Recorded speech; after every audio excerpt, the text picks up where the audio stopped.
شیطان کی باتوں پر ہم نے یقین کر لیا ہے۔ الشیطان یعدکم الفقر ویأمرکم بالفحشاء، شیطان تمہیں فقر سے ڈراتا ہے اور تمہیں بے حیائی کا حکم دیتا ہے۔ تو آج ہم بے حیا ہو گئے ہیں اور ڈرتے ہیں ہم،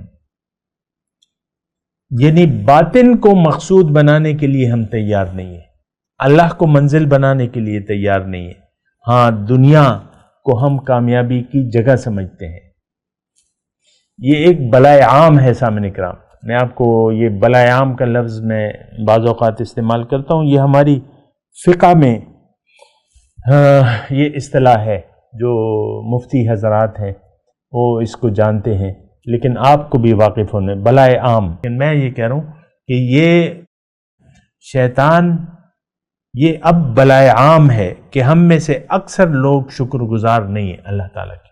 وَلَا تَجِدُ أَكْثَرَهُمْ شَاكِرِينَ، اکثر کو آپ شکر گزار نہیں پائیں گے۔